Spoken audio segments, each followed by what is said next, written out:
the Teach Pitch podcast.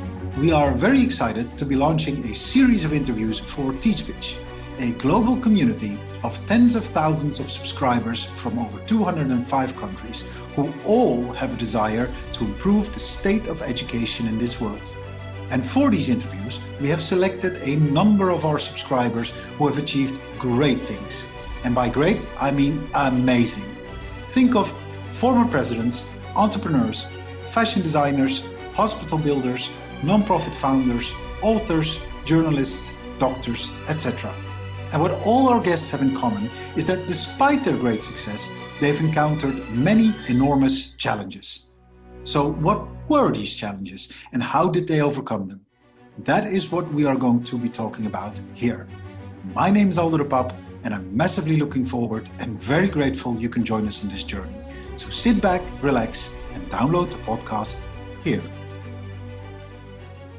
I actually did go back to law school in 2016. I think it was for like a year and a half. But again, I just realized this is not for me. And that was when I said, all right, I've tried university 3 times now. I've dropped out 3 times.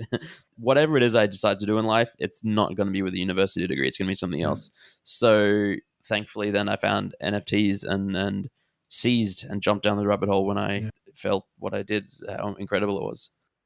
Welcome, everybody. Another Thursday, and that means another episode. And today we're taking you to an almost parallel universe of decentralized finance, digital assets, cryptocurrencies, and a lot of other Web3 matters that for many of us is still an unknown. Now, my next guest is someone who is working on actually being a bridge for those people who feel that this world is still unclear, too intangible, and frankly, too scary. He is what you call an NFT influencer who goes by the name of Zeneca. And his real name is Roy, and I have to tell you, he is the nicest guy you have ever met. Now, Roy has been very successful in educating, informing, myth-busting, and even comforting people who have the desire to further immerse themselves into the NFT world. He even founded his own educational platform called Zen Academy, where he teaches people the do's and don'ts of this rapidly evolving world. I genuinely enjoyed this interview as Zeneca was very open and upfront with me about his life, his successes, but also his vices and failures. Really learned a lot from him, not only as someone interested in what Web3 has to offer, but also just as a human being. So without further ado, please enjoy this interview with Zeneca, episode 54, and the NFT Influencer. This podcast is brought to you by Smartest, an app that uses artificial intelligence to let you create interactive quizzes for your class in a few seconds. Get started for free on app.smartest.io.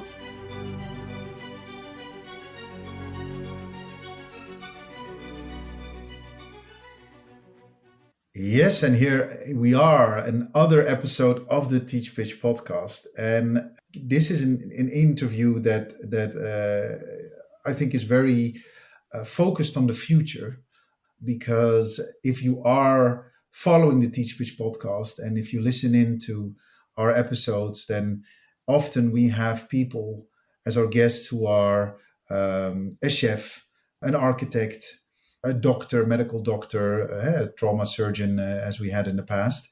So all the professions are a little bit more traditional in that sense. And today I have the great honor to have someone who's making great strides in the NFT spheres, the crypto NFT spheres. And my guest goes by the name of Zeneca. And Zeneca, a very warm welcome to you. Hello. Thank you so much for having me here. It's a real pleasure. Yeah, it's really great, and the honor is all mine. Because sorry, I can also call you Roy, right? It's either Roy or Zeneca. Yeah. But I love the name Zeneca, so that that we're going to talk about that name in just a second, because that's high on my list. I just want to make sure that everyone has a little bit of an understanding of what it is that you do. You have made tremendous strides in the NFT spheres to me by being this oasis of calm almost. You have a social media presence, a significant social media presence, and through that presence, you inform people about NFTs. I think that's the best way to explain what it is you do. You also take it one step further because you have recently founded the Zen Academy, and we're going to talk about in further detail about all the work that you do with the Zen Academy. The first thing that came to mind, and I hope you don't mind me making this a NFT for Dummies episode, but could you very quickly explain what an NFT is to our listeners? Yes, of course. So NFT stands for non-fungible token. And if we break down what that means, token basically is anything. It's a token. Most people know what a token is. It can be something big, something small, something, physical, something digital. I'm not going to explain token. The real the word that people get confused about is fungible. And so if something is fungible, it basically means that, or let's say if two things are fungible, they can be interchanged and swapped for one another, and no one gains or loses. They're exactly the same. So the common example is like a $5 note, a US $5 bill. If I have $5, you have $5. We swap them. Nothing really changes. We're exactly the same. We have the same $5 bill. We go to the shop, same value. If I have a dog and you have a dog and we swap them, all of a sudden, very different thing. Yeah. And so dogs are non-fungible. $5 bills are fungible. And so that's all that non-fungible means. And token, again, is anything. A token could be a $5 bill. It could be a dog. It could be a piece of art. And that's sort of where NFTs start to come into the equation in sense that what most people think of them as and what they're used as, they're sort of used as a asset class, I guess, for the digital world. So with the use of blockchain technologies, specifically Ethereum is the biggest one that NFTs are associated with. We now have a way to assign these tokens, these non-fungible tokens, to a specific person or to a specific wallet. So you can sort of own a digital asset in a way that in the past you could own fungible assets. You could own Bitcoin, you could own Ether and other cryptocurrencies. And, I'm not going to get into the entire what cryptocurrencies are because I think that's a much larger thing, but I will assume that people they know what Bitcoin is and they've heard about these cryptocurrencies. These are fungible tokens. Non-fungible tokens is now this relatively new technology that allows you to own things that aren't necessarily a currency. It could be a piece of art is the most common example, like a digital piece of art. And it sort of has unlocked this new wave of innovation and technology now that because our lives are more and more into the digital world and being able to own digital assets and assign true ownership. And the use cases just really blow up when you start to go into it and think about all sorts of stuff that you can own digitally or like have digital records of.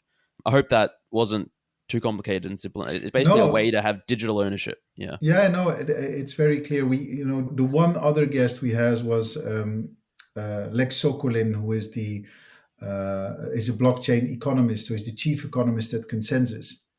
And he also spoke about creating value in a digital world. And basically, when we look at a painting that's hanging on the wall, we all understand that painting could have accumulated value if it is of a certain artist and the entire discourse around that painting. Then it doesn't take us a lot to explain that painting accumulates value. And that kind of value creation can also take place digitally, but then you need to kind of make sure that there's only one of those paintings available. And that's essentially what you do through an NFT, right?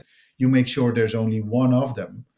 Yes, it's sort of one of the key things is provenance. And this is an issue in the real art world. It's like, how do you verify that painting is created by the right artist? And it's still a problem that we struggle with today. There's paintings that people debate. Oh, is that by Da Vinci? Is that by one of the people in his studio? Is it like authentic? Is it not? And the value is going to be different depending on, and there's people out there creating fakes, very good fakes. With NFTs and the technology of blockchains, you can have this very permanent public record of when it was created, who it was created by, who it was sold to. You can really track it and have the provenance from the point of creation all the way for years and years and decades and centuries and millennia in the future if we're to believe that Ethereum lasts, which I believe it will. So the provenance part is really important for sure. Yeah. Nice. Thank you for doing this very quick crash course on what NFTs are. So tell me about the name Zeneca, because I think it's a beautiful name. How did you come across it? Another reason why I asked that is because I see that a lot of people in this world, a lot of people who influence in the way as you do, they're not very often out there with their own first name, last name. It's very often kind of, there are avatars and kind of Yeah. aliases that they work with. Why Zeneca? Yeah, so you're right that in the crypto space, it's very common for people to be anonymous or pseudonymous, and I mean, and that's a whole other discussion as well. It's just part of the culture, and it's possible to be anonymous and still transact because of the public nature of transactions. But anyway, when I got into the space properly, I was getting in, let's say February, March 2021 last year. I really quickly identified how important it was to have a Twitter presence and that's where a lot of people hung out. A lot of information was communicated. A lot of communities formed on Twitter and then in Discord, another chat room style program. But anyway, I was like, all right, let me create a Twitter account. I was like, let me just create a new one, start fresh, and just start following crypto NFT people. And so I thought, all right, well, everyone does the anonymous, pseudonymous name. Let me think if I can come up with a cool nickname. And I sat, maybe 10, 15 minutes. I looked around my room, for inspiration. And I'm a big fan of the Stoic philosopher Seneca. And on my desk, I had a book. It was just a notebook that my partner had engraved with a quote from Seneca. And so I saw it and I was like, oh, that's cool. Seneca's had a big impact on my life. Maybe I could just use that. I thought about Zeneca as just like, I'm a fan of Buddhism and like the Zen lifestyle and like, being calm and I guess more the casual definition of Zen. But and maybe it was because COVID was around at the time and AstraZeneca is one of the Yeah. most popular vaccines. It was in my head. But I just thought, hey, how about I just change the S to a Z and Zeneca and we'll just go with that. And Yeah. that's sort of how the name came to be. Nice. Do you remember the quote? Yes, in Latin, it's si vis amari ama, which basically means if you wish to be loved, love. So, in order to receive, you should give first. Yeah. There we go. End of interview. Thank you so much. That's a beautiful quote. And I mean, I associate you a little with that because I follow you on Twitter. And then, there's loads of noise on Twitter. And sometimes I think it could be a mean place. But when I look at your tweets, they're always a little bit more about calm and kind of, everyone take a breather. And, you have a very grounded approach, I think, to all of it, which lots of people congratulate you for as well. I think that's kind of one of your fortes, that you're very grounded in all of this. We're going to discuss your three challenges, and the first one, and thank you for sharing that, is that you've struggled with alcoholism for a big part of your life. I think luckily that's all behind you now, but I can imagine it was quite a fight. And could you talk us a little bit through your addiction and how it has shaped you to who you are today? Yeah, of course. It's like you said, thankfully it's behind me. I've been sober for 2.5-ish years, which actually in the grand scheme of things, I'm 34 now and kind of started drinking at 15, 16. So it's only a small percentage of the life, but it feels like it's almost like a new life. But yeah, I started drinking 15, 16, 17, I think like a lot of teenagers, and grew up in a culture where drinking was just common and normal. My parents would have wine at dinner. I grew up in Australia where people would drink a lot, and it was just a really common thing. And I partook in it. But for me, I was always like at the same time I had depression and anxiety, and I think that I always kind of used alcohol as like a crutch or as an escape or as a way to treat depression, which is obviously not a good treatment option and has infinite side effects. But it was just my go-to. If life was hard, if there were problems in my life, I would want to escape them, and I would go to drink and sort of forget about my problems for a while, and have this 1 or 2 hours, maybe 3 or 4, 5, 6 of feeling pretty good and happy, and then obviously the aftermath, the hangover, and then the few days and etc. All the flow-on effects and consequences are really negative. And pretty much from 15 to 30, 15 years, was this constant battle where I knew that I had a problem. I knew that I was drinking too much. Even at like 18, I remember thinking at 18, I was like, I think I have an alcohol problem. I think I drink too much, or I drink for the wrong reasons. But I would look around and I would think about it. And I was like, well, everyone drinks a lot when they're 18. Everyone drinks a lot in university and college. It's fine. It's normal. Getting drunk most days of the week, that's fine. It was just sort of, I always had excuses and ways to justify it. But I think in the back of my mind, I always knew that there was an issue there. And then over the course of 15 years, that there would be periods of like where I would try and sort of stop drinking for us. All right, let me just take a few weeks off. Let me get a month off. And those were always the periods that I had the most clarity, was the most productive, and tried to elongate those periods where I wasn't drinking. And I think at one point I went 6 months a year, 18 months without drinking, and it was like just such a great point in my life. But then I always went back to alcohol for one reason or another. And yeah, it sort of had a massive negative impact in my life. Thankfully, not to the point that was like truly catastrophic, like many others have had. I was fortunate. I never got arrested, never went to jail, never got into any accidents, never hurt anyone else, etc. So, I mean, I count my blessings. Very easily could have done all those things, the amount that I was drinking, but it was very much isolated, secluded. I would drink at home, drink in my room, and just escape my problems. And then, yeah, I mean, like, my life continued on as it did. I was a professional poker player for 15 years. I was in a relationship for 7 years that ended. And it was like, looking back, alcohol was always like a real negative impact on everything I was doing. But I was able to, like, people use the word functioning alcoholic. I would say not really, but I lived life and got through it, and made it to where I am now. But it all sort of like hit a sort of culmination point in a head in late 2019. So we'd recently, my new partner, well, my then relatively new partner, and I had moved over to Germany from Australia, starting sort of almost a new life. And I guess it was tough for me because it was like a new social circle. I didn't have my friends. I was still drinking. I was playing online poker at the time, and it wasn't going amazingly. It was like a little difficult, and I was like straddling the whole, what do I want to do with my life thing, and dealing with depression and anxiety, and basically just found myself at like rock bottom, as I think is, I had been at rock bottom 10 times before, 15 times before, but eventually, I like, I need help. I need to fix this. And again, I'd done this before. I'd been to therapy. I'd tried antidepressants and other things, but for whatever reason, this time it stuck. I went to a doctor.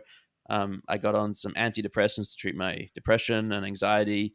And I just really made this. Actually, you know what it was?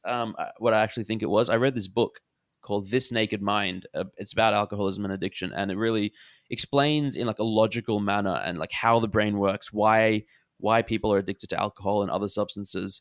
And for me, I've always dealt better in like logic and reason and facts, and hearing like scientific basis for why it happens and how it happens to lots of people, and why this culture and society has evolved in such a way that has normalized alcohol, and how that's actually not a good thing and not a normal thing. I think that had a massive impact on me as well, in conjunction with seeing a doctor and getting professional help. So yeah, the combination of things basically was the turning point. And then December, I think it was like November, December 2019 is when I stopped drinking. Haven't had a drink since. Several months after that were a little rocky and almost like waking up groggy, coming out of this 15-year haze. Yeah, it's been an amazing journey since then, and I 100% believe that I would not be here talking to you. I would not be thought of as an NFT influencer. I wouldn't have had any success in the NFT space if I was still drinking. It just so happened that because I had stopped, when I found NFTs and crypto and started jumping down the rabbit hole, I was able to think sensibly and rationally, and not sort of lose. Like, I would have gotten drunk and gone on OpenSea and bought 1 million NFTs and lost all my money, I'm sure, if I was still drinking. So it really has a noticeable impact on my life. Yeah. Nice, and thank you for sharing all of this. At that moment that you stopped, did you put any precautions in place to kind of to ensure that you don't go back, or was it just like you snapped out of it? It was kind of like you were in this enlightened state of mind that you said, "Okay, that's it." Yeah, I would not say I was in an enlightened state of mind, but it was very much a stark realization where I was like, it was almost like, if I keep drinking, I'm going to die. It was that Okay. dire. It was like, this is it. I think I remember looking at my toes and like the color was changing and like they were getting jaundiced, and I was like, well, that's not good. That's a sign that the liver is breaking down and Mm. all sorts of other stuff. And that was like a real stark realization. But honestly, that had happened once before as well, and that in and of itself was not enough to stop. But it was just this culmination of like real rock bottom, stark realization, and then just sort of asking my partner for help. We got rid of all the alcohol in the house and didn't have alcohol for a while. She didn't drink for a while until I was in a good spot, and antidepressants helped, and just being able to have the time and space to sort of heal, I guess, was Mm. really useful and beneficial.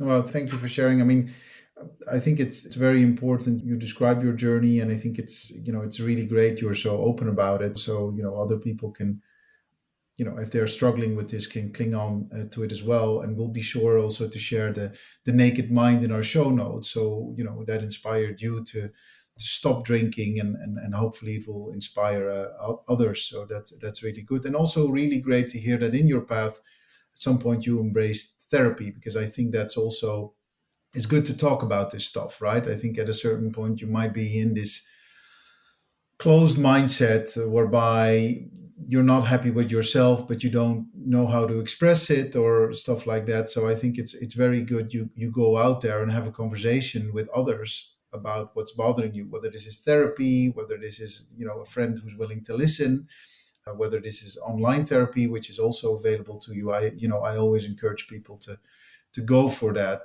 because it really opens doors that otherwise will remain closed. So Yeah, 100%.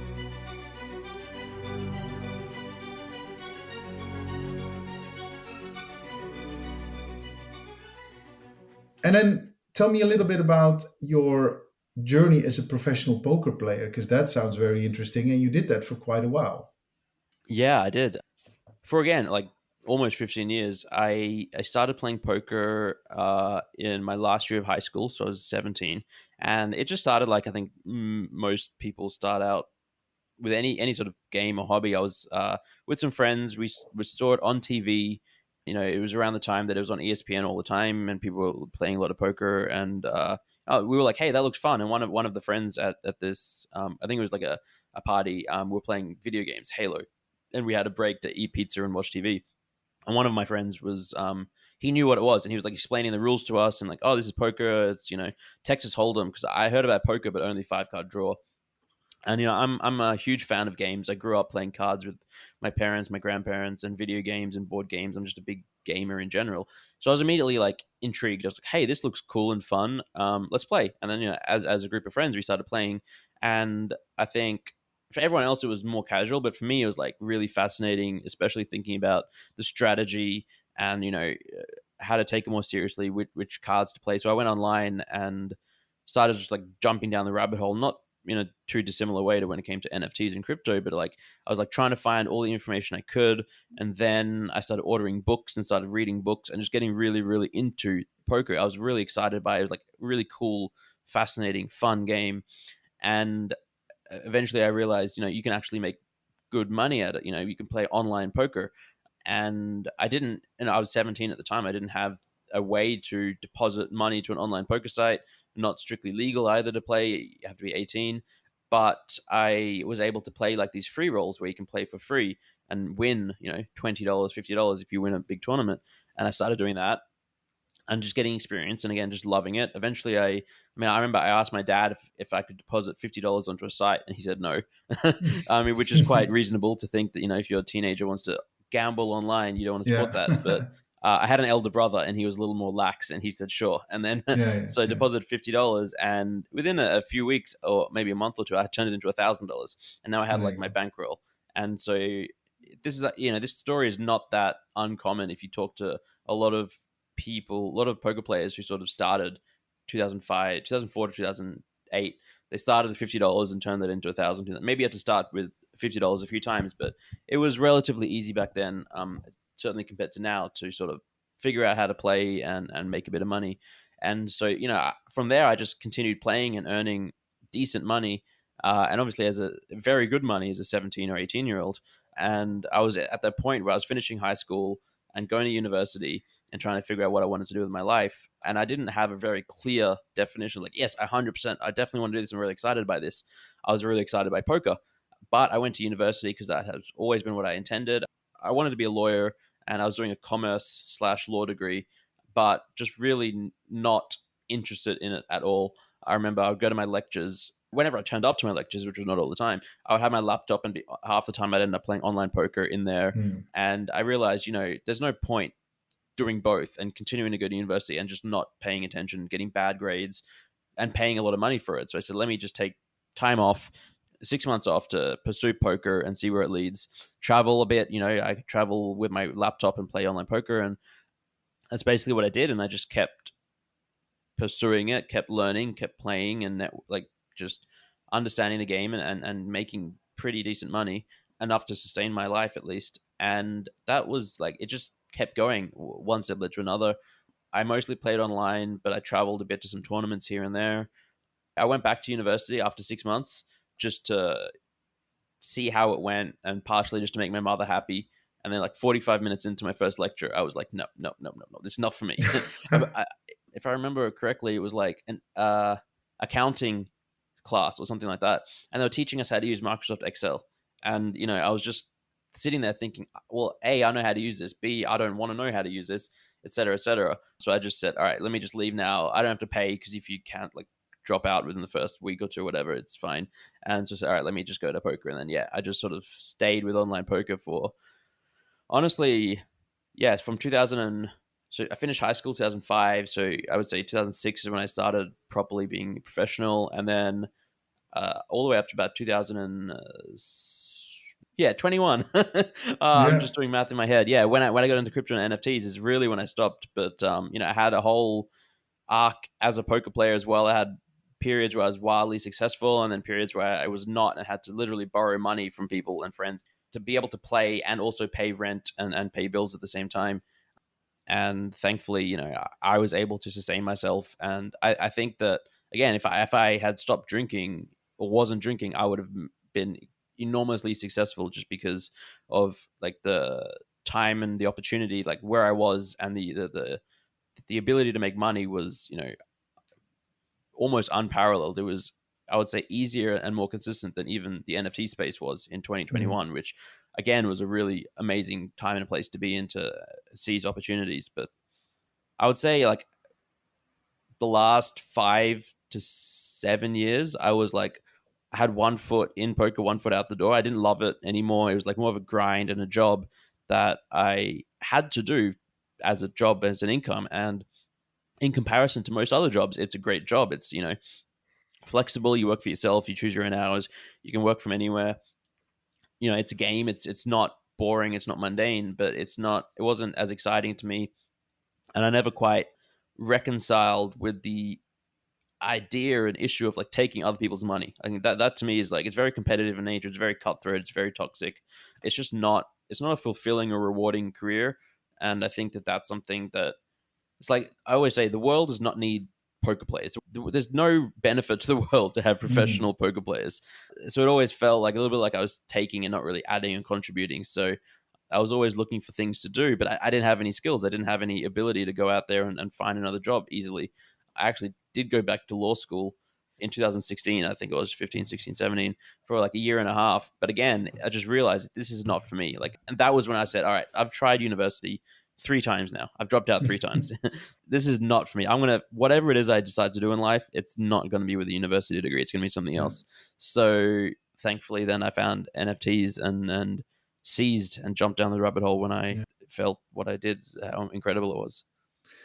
I couldn't help but notice that the end of your poker career is also, around the same time as that you stopped alcohol.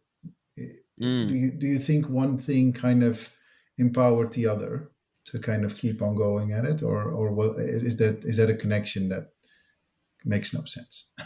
No, I'm sure there's some correlation there. I think if I wasn't drinking, I would still have played poker. So it's not like they needed each other.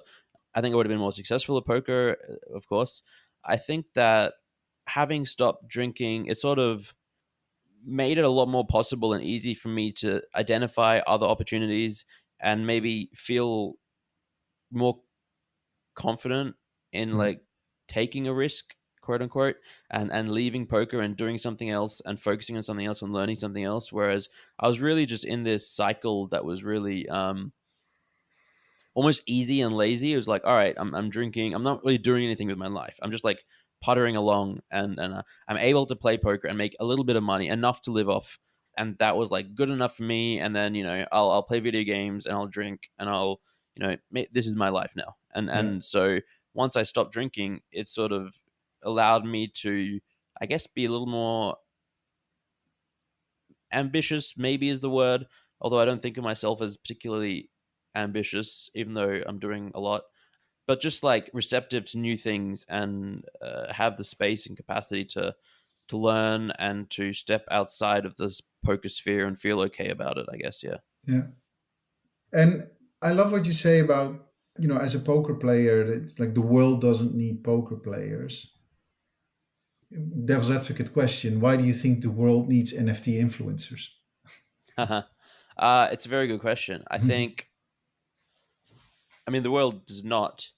I would say that NFTs themselves, as well. So this is where the word influencer comes into play, and it has Yeah. a negative connotation because of there's not all influencers are created equal. It's just like it's a word given for anyone that has, you know, over X amount of, say, Twitter followers, YouTube Yeah. followers, Yeah. TikTok, etc., etc.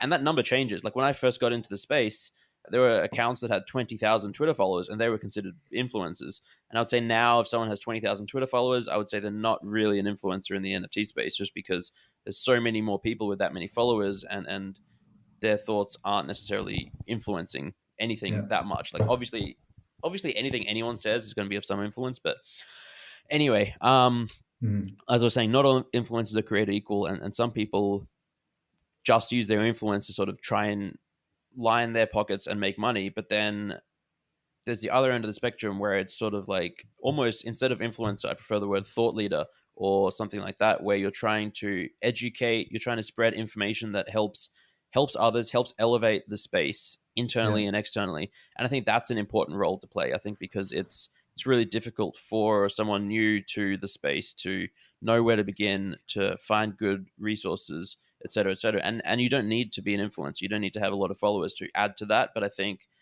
it is somewhat beneficial to have people, to have, you know, content creators, thought leaders, people out there creating stuff that will help others and Yeah. sort of No, direct the conversation. No, 100%. I think you're spot on in saying the word influencer is not, doesn't best describe what it is that you are doing, because I think you are really making it your quest to inform people properly as to how this rapidly evolving NFT world is developing, and how someone should set themselves up in such a world almost. And because when I look at it, there's a lot of people who want to kind of hit it quickly, and they're in it for the quick profits, and go in, go out, and they think it's like overnight journey, and they're all hyped up by NFTs who sell out in less than 20 seconds, or I don't know which crazy stories are out there. But then on the other end, you also have people that are looking to bring, as you opened in the beginning, loads of utility and loads of inventions and innovation to the world via NFTs, and in all kinds of fields, from education to healthcare. So there's a very wide range out there, and I think it's good that people like yourself take time to inform people. So basically, are a little bit, offer guidance as to where you should look and what you should do, and with a proper sense of groundedness. I think that's something that I associate you with, like saying, here's how it is today. It might be different tomorrow. Look at it like this, and let's go explore this world almost together. So that's yeah. Yeah. I think it's sort of the approach that I think is that I take, and I think everyone who has an audience or influence should take is, give a person a fish, they eat for a day. Teach a person a fish, they eat for a lifetime. So as an influencer, I don't think anyone should be telling people what to do, or like, buy this project, or this is how you should think, or these are the right things, etc., etc. It should be, here's some information, here's, go read make up your own mind, think what, make up your own thoughts, but maybe don't dismiss this. And like, here is some, it's almost like guideposts, or like, showing people that there are options, and then ultimately people will need to do some research themselves, come to their own conclusions, have their own conviction. Otherwise, if they're easily influenced by a tweet or a person, they'll be easily influenced by another tweet by another person, and then I think that's it's not a good way to navigate the space. We are proudly supported by Tony's, who have created a product that I absolutely love called Tonybox. It's an audible tool that allows the discovery of our world's most beautiful stories for children of all ages. We are the proud owner of a Tonybox, and our 3-year-old daughter listens to the Tony stories religiously, whether this is the Gruffalo, Cookie Monster, or her all-time favorite Elsa from Frozen. Loads of figurines that fit on the box, and loads who are dying to tell you their story. Now, what I particularly love about the Tonybox is that there is no screen involved. So you can basically use the box at any moment of the day, just before bedtime or as we do during bath time. Now, Tony's is also making tremendous strides improving their product for teachers from all over the world so they can grow their lessons. And if you want to know more about what Tony's is doing, you can go to us.tonys.com/pages/Tonys-for-teachers. That is /pages/Tonys-for-teachers, where you can find lots more information about all the beautiful new products they are creating. From the classroom starter set to the school expansion pack to the 6-pack school bundle. Loads of fun and lots to learn with Tony's. I wanted to ask, so at the end of your poker career, you said, okay, then there was crypto NFTs, and that you basically said, this is your new vocation. What was it about that you said, this is where I need to be? Was there anything particular that you said? So I first became aware of crypto in 2016, 2017. I think like a lot of people, that sort of bull run and mass mania and attention, sort of that's what captured me to begin with. And, I bought a bit of crypto. I think I had a little bit of Bitcoin. I had a bit of Ether and a bunch of random altcoins, and it was fun. And, numbers were going up and the market was going crazy. And I was, enjoying the ride. But then when it came crashing down, obviously it was less fun. And because I didn't have a deep understanding of the space and a deep conviction in it, I said, well, okay, that was a fun experiment. Back to poker, let's leave. Yeah. And I still had my coins and stuff. I didn't necessarily want to sell them for almost nothing. So I said, let me just hold. I even remember back then though that I saw Ethereum, and the little that I did understand, I was like, this seems really cool. This seems special. This seems amazing. The possibilities seem good. But I wasn't technically minded enough to understand smart contracts and how it would work, and decentralized apps and all these words people talked about. I couldn't conceptualize it. I couldn't visualize it. So it was all very abstract to me. And theoretical. So again, when the bear market hit, I left. But then when early 2021 rolled around, everything had been going up. Prices of Bitcoin, prices of Ether. And one of the poker sites I was playing in was played in Bitcoin, or denominations of Bitcoin. So I over the last couple of years, I had been, transferring Bitcoin to Australian dollars and withdrawing. And so I noticed when prices were going up, and I was like, oh, this is good for me because I'm playing poker, and, the stakes are roughly the same. I'm earning more. But at a certain point, I was like, all right, let me look into why prices are going up again. What's going on? Yeah. And I still had some Ether, because I was, bullish on, I think I had like 20 or so. And even though it went down like $100, I was like, well, I don't want to sell. Maybe it will come back. And as I started doing a little bit of research and hearing about it, I sort of saw all of this stuff that had been built. There was DeFi now. There were NFTs. There were marketplaces. There were lots of dApps. There was a ton of stuff that had been built. There were games. There was Zrun and Axie Infinity. And like, all right, so now there's a whole ecosystem. People have done stuff. People have built stuff. I can see the value. I can see what's being worked on. And that's sort of when I started hearing about NFTs. And my first reaction was, this is a scam. This is a Ponzi. Again, because someone shows you a JPEG, an image, and says this is worth $10,000, $20,000. Yeah. And you're like, why? I can literally just right click, save it, have it now. It's like, this doesn't make sense. But eventually, once you sort of understand the technology underneath it, that's sort of when it started to shift in my mind. And I pretty much just had this realization where I was like, I sort of missed the last two crypto bull runs, like 2016, 2017. I got in kind of halfway through. I didn't see it early enough, and then it crashed. And then the new one, well, obviously the 2013 one, but even the 2021 one, like our price has been going up a lot. I left during the bear market. I missed this. I shouldn't have dismissed it. There was a lot going on. Let me just like pay more attention to it now. And as I started to like get down the rabbit hole, as everyone keeps saying, that's what you do. Started watching some YouTube videos. I started learning about like DeFi and impermanent loss and liquidity pools and all this kind of stuff, and NFTs, obviously. I just realized I had this almost light bulb moment where I said, you know what, there's an opportunity here. This is the world is changing. This is going to be changing the entire world, and this is still at a really early point, all things considered. So let me dedicate. I remember thinking like, I'm going to dedicate all my time to just pivot into crypto and NFTs and do whatever it takes to really learn and understand this space. And I think that there'll be something that will come of all of that. And so, yeah, I think that would have been early March last year. I set up my Twitter account not long after, started following people and just spending all day pulling on threads and trying to figure the space out. I remember at one point I wrote down a list of like 10 words, 20 words maybe, that I just heard people talk, and I had no idea. Like, I didn't even know what a layer 2 was. I didn't know what ETH 2.0 or the merge. I didn't know what Solana. People had said I had never heard of Solana, and so just I was like, oh, let me just go through one by one and research what all these things are, and then begin to build my vocabulary. And yeah, it was just sort of down the rabbit hole, and I'm still falling. Yeah. And you're doing more than that, because you've got 2 podcasts going, you've got your YouTube channel, you've got hundreds of thousands of followers on Twitter, so people are listening. How does that make you feel? It's surreal, honestly.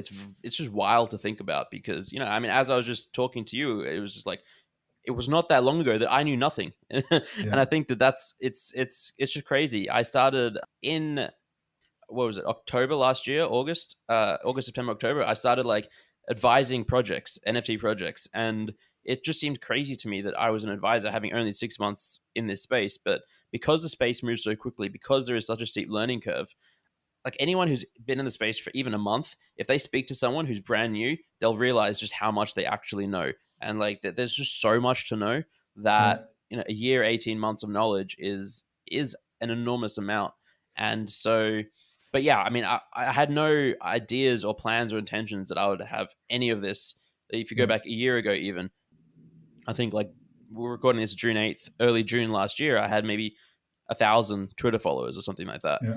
And it all blew up. I think part of it was very much right place, right time. Like the entire NFT space was blowing up, and I was creating content, and very few other people were. And it just sort of blew up as the space continued to grow. I mean, it's very surreal. I'm very pleased with the direction, because I had spent, I would say, the middle part of last year trading NFTs, flipping them, buying, selling, making money. I was making good money, but it felt a lot like poker as well. It felt a lot like the world does not need NFT flippers. I'm not adding to society. I'm not contributing.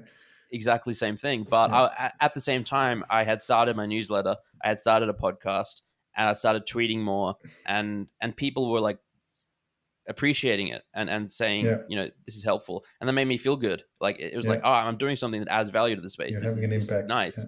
So let me do more of this. And how can I, spend all my time on this? And, flipping NFTs is, sure, it can be profitable, but it's stressful. It's time consuming. It requires a lot of energy. There's burnout.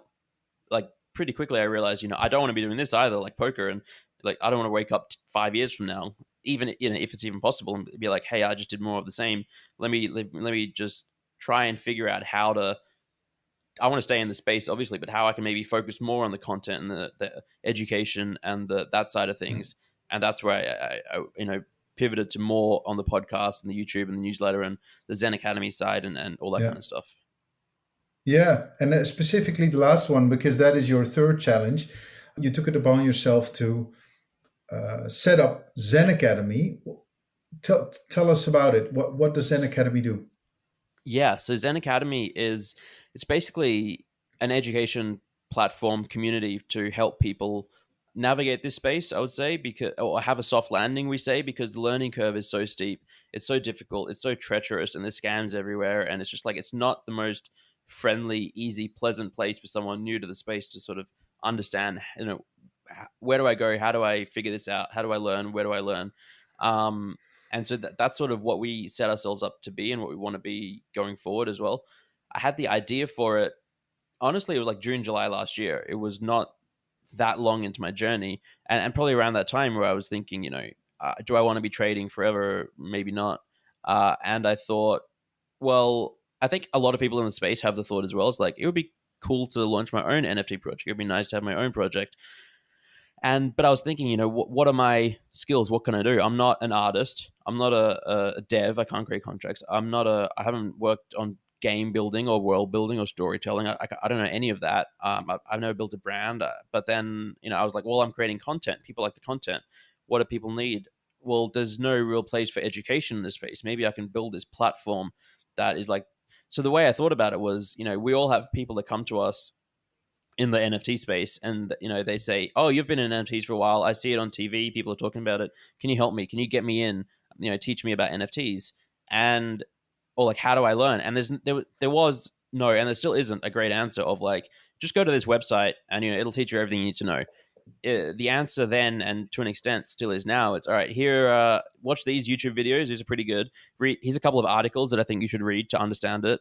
All right, now follow these people on Twitter, join these discords, and come back and ask me questions, and I'll help you. And then the first question they ask is, what the hell is Discord? Because it's like it's this whole new world, and it's really it's steep learning curve. And I was like, wouldn't it be great if we could just say, hey, go to this website, it'll teach you, it'll have a timeline of NFTs, a history, what an NFT is, how to set up a MetaMask wallet and be safe and secure, everything. It was like one-stop shop.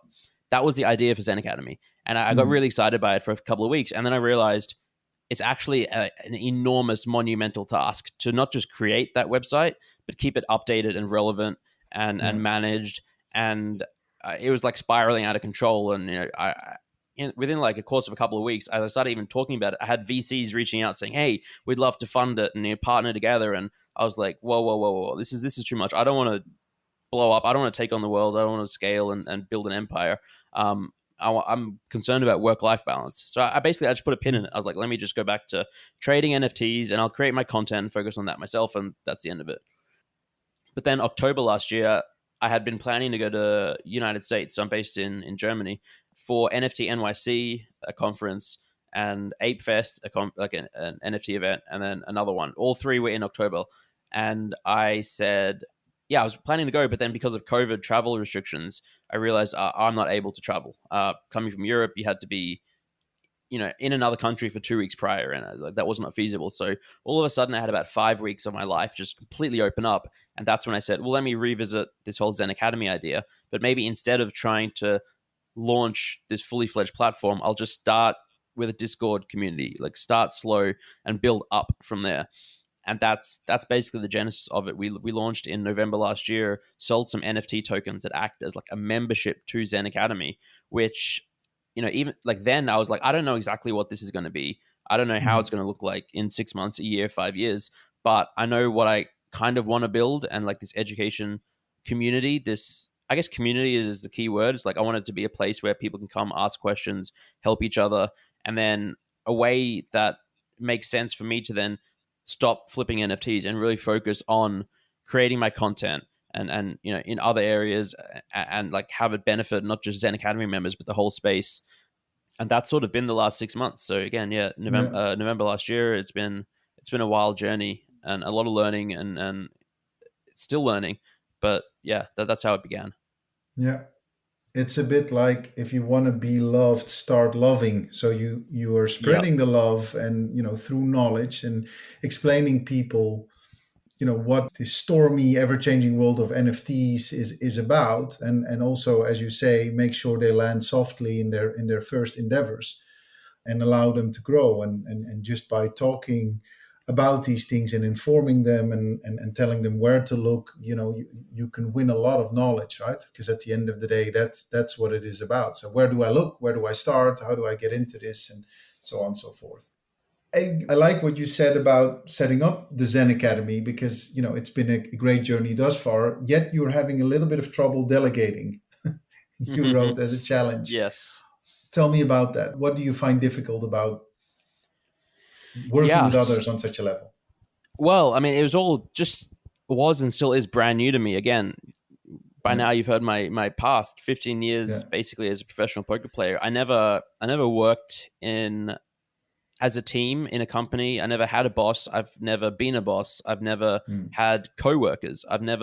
It's very much solo. Like as a poker player, you call them colleagues, poker playing friends, and we'd chat about poker and, all that kind of stuff. But in terms of like actively working, and for a few years I was sponsored by a poker site, PokerStars, and we were like part of a team, but it was still very much like they didn't really ask specific things of me. I never delegated. It was like very much still doing my own thing and just like wearing their promo patches and stuff.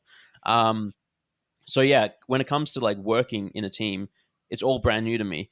And specifically when it came to delegating, and I guess giving up control and getting other people to do the things that I've been doing, it was a real challenge in just wrapping my head around it, taking the leap of faith, because I had been for pretty much all of last year, all of 2021, been doing things like on my own, creating my content, publishing it myself, posting announcements in Discord, talking to people, managing the Discord, creating roles. I would doing all my everything social media. Everything I did was me. I would do it all from start to end, and that was great. But it was obviously not scalable and sustainable. Like especially not just for me personally, as my content grows, if I want to do more, but also within Zen Academy. Like again, November, December was very much me plus some mods in the Discord and one part-time community manager. But like I was doing most of the community managing and all that kind of stuff. And again, in order to scale and really grow at all, obviously we need other people to pitch in and help. And so, I mean, I realized that I think in January. So it didn't take too long that, hey, I need help. I need to delegate. I need to find other people to do work. And it was, I mean, not anymore, but back then it was like tricky to sort of relinquish control because I was fearful. I had built this brand, this identity, this, project, both my personal brand, but as well as the Zen Academy brand. And I was worried, well, are other people going to be able to live up to my expectations or live up to my level of quality or like do things the way that I want things done or do things as good as I had been doing them?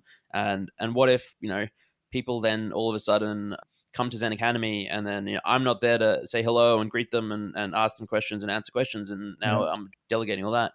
So there's definitely some fear in giving up control, but eventually it was basically the case of, all right, I need to. It's like I have to take a leap of faith, and I very quickly realized, which I probably should have realized before if I was smarter, that hey, delegating certain things like the marketing side of things, running the Twitter account, or publishing my YouTube content and editing all that stuff.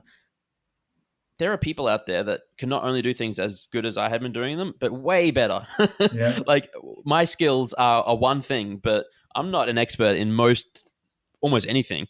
I can talk about and think about NFTs and create some content, and I'm good at trading still. Like if I can teach people about that or whatever it is, but I'm not an expert marketer. I don't have years in marketing. I don't know about brand building and vision and community culture and internal culture. I don't know about people management. I don't know about YouTube, search engine optimization and keywords and how to grow a channel. And I don't know any of that. So as soon as I started like giving things out to other people, and obviously it's important to find the right people, but as soon as I started talking with others and giving them and hiring them and giving them work to do and giving them jobs and responsibilities and delegating, for the most part, I very quickly began to see just how amazing people are at doing things better than me. Thankfully, I've got an incredible team now who just make my life so much easier. I can sleep well at night. I could like go off grid for a week, and I know that Zen Academy would keep running, the wheels would keep turning, things would happen, the world would not end. And so, that that was a challenge to sort of wrap my head around and get to delegating. And it still is a little bit. It's not natural to me. I still have to, think about, what I'm doing that can be delegated, what should be delegated, what I should be doing myself. Again, this is all 6 months old and only really 4 months of having a proper team and delegating and working with others. But it's a learning process, and it's a great journey because I've now surrounded myself with people who are wanting to help and be part of Zen Academy and pitch in and help grow it, and are doing things again way better than I could. So learning journey for sure, but yeah, one that I'm glad that I've taken. Yeah, I recognize it in working with others, and that ideally you would like to do it all yourself because you want to see, feel, live, and breathe the impact that you're having, and make sure everyone gets the same treatment and so on and so forth. But then you realize that it's not only about the division of your time. It's also about the fact that the people you work with are actually better at some things than you are. It's so true. And most and things. that for me is then the eye opener. That, like, listen, it's not only to kind of save your time. It's just that if you give it to someone who knows this stuff, they're way better at it. All right. We have a producer of the podcast. We have a social media manager. We have someone who is looking into the guests and kind of all those things. In a previous episode where I spoke about doing this podcast, is like, don't do it alone. It's a silly thing to do it alone, because there are too many facets to it. There are too many corners there, and you're not going to have the effect you want to if you just are too adamant on doing everything yourself. That's you hit a wall. You need to let go. But it's your baby at the end of the day, and it's your name and your brand, and you've worked hard for it. So I think everyone would understand the process you're going through. But it's exactly that. I think it's a process. It's a process, and I think that's why it's so incredibly important to find the right people and to surround yourself and delegate to the right people. And for me, that always came basically from looking within, like who are basically everyone on the team at Zen Academy. They were Zen Academy members. They are Zen Academy members first and foremost. They found the community themselves. They resonated with it. They were part of it. They understand the culture. They wanted to be more involved. Like, their desire to be more involved is really what makes them such a great fit for being part of the team. It's not like we haven't looked at all externally to find someone. I mean, at some point probably we will, but maybe not. Like, it's just that having the people who understand the culture and want to be, I think that's more important than like technical skills or experience. It's the desire to want to be, like the hunger, or maybe hunger is the wrong word, but like desire to be part of it and part of the community and to add to it and to grow it. And it's almost like it's their baby too. It's not just mine anymore. Yeah.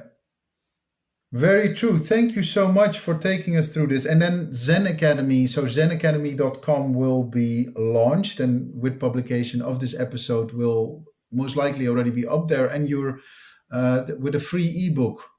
Could you tell us some more about that ebook? Yes. So we're recording this on June 8th, and the website should, all things going well, be live on June 13th. But certainly within the next 10 days, I would say. So by the time this goes out, new website, I'm very excited for it. It's nothing, this is version 1, so we're going to add more to it later, but it's beautiful. We had an artist create this amazing animated graphic backdrop of what the Zen Academy looks like. It's like a floating castle in the sky. It's really wonderful. Anyway, on the website, you'll have links to everything. So the Twitter page, the Discord, the Git book, where we have like all of the information about Zen Academy. But the ebook that you mentioned is something that I have been putting together. Well, actually, no, I have not really. My team, my content manager, Luca, has been doing most of the work, again, because he's way better at it than me. And it's largely a repurposing of old content that I've written, but for the most part, it's actually, I think exclusively, it's from Twitter threads that I've written over the last year, which have resonated with people, and people have really, I guess it's helped people, and people have found them valuable and insightful. But, the way Twitter works is that if you're not around that day, if you miss it for a minute, the tweet is lost. You don't see it, and then even if you do, it's hard to go back to it. And if someone new enters the space, they will not have seen what I wrote 6 months ago. So we thought about capturing those threads, editing them a bit, repurposing them for a book format, and then just releasing it as a free ebook. Obviously, we're not going to charge for something that's already out there on Twitter, but just this like repository of content and spanning a whole bunch of different topics, from like building a brand and launching your own project, to mental health and well-being in this space, to what I look for from like looking into like buying into projects from an investment perspective, being empathetic, growing a following. There's like 10, 12 different topics, all about things that I've learned in the NFT and Web3 space. Nice, cannot wait. I'll definitely read it, because there's so many. I always enjoy reading your tweets, and but I only found out about you fairly recently, so it's good to go back in Twitter time and see how you've grown, into the founder of Zen Academy and this great NFT influencer. Even though we've spoken about that, might not be the correct word, but we need another word. So as soon as we have it, we should definitely give it to you. Roy, thank you so much for taking time to discuss your challenges with us. I think it's fascinating. It has been very interesting.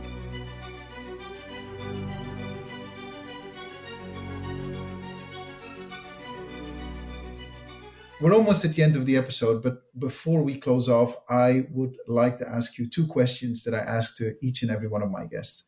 And one is about reading. So I'm a firm believer in reading, and that reading opens your mind, and it can change you, and it can give you peace and quiet. You've already mentioned the naked mind, so I'm definitely going to make note of that, and we're going to reuse it at some point in the growth of our podcast. But has there been another book that you could say slightly changed you or made you to what you are today, that you could advise to other people? Absolutely, and it's quite obvious when you think of my screen name, but it's a book by Zeneca, the Stoic philosopher. It's called Letters from a Stoic, and it's basically a collection of letters that he'd written to a friend or various friends 2,000 years ago, that the wisdom still rings true today. And I remember I read it I think actually I bought it in like 2011, 2012. I never got around to reading it, to my own detriment, till about 2016. And then I read it again and again, and I bought a dozen copies and I gave it to all my friends and family. And I highlighted my book to like every half of the book is highlighted. And it's the one book that I always, it changed my life. And I still think about it, and really formative in sort of reaffirming and confirming thoughts that I had kind of had, and just putting them into real like structure and just more eloquently. Yeah. And Nice. Letters from a Stoic by Zeneca. Yeah. Nice. That's a beautiful recommendation. Now, I'm definitely going to read it now. So good. If it comes so highly recommended. Yeah. That's a wonderful, wonderful recommendation. And then, so the next question is, now let's turn the tables. This is your podcast, but you have two podcasts. So it might be, so normally this question is for people who don't have a podcast, but you could have your pick in having a guest over that you could pick their brain for an hour, talk about challenges, really taking a deep dive into their lives. Who would you want to talk to? It's a really, really good question. Actually, we have like a list of people that we want to have on Zen Chats, one of my podcasts, but they're very much people in the NFT space and who have projects that we want to talk to. I think if my scope is anyone, if I could have my pick in the entire world, I would say Eric Repair. He's a chef. He is, I mean, like a world-class chef. He has, I don't know if it's a 3 Michelin star restaurant, multiples maybe. He's just really very successful in many endeavors, but he is, just having listened to him speak and see him talk, he's just such a humble human. He's really, I think he's a strong, a passionate believer in Buddhism. He meditates a lot every day. He is really grounded in reality. He's very compassionate, and I would love to just talk to him about he's built something huge. He's got successful restaurants. He employs people.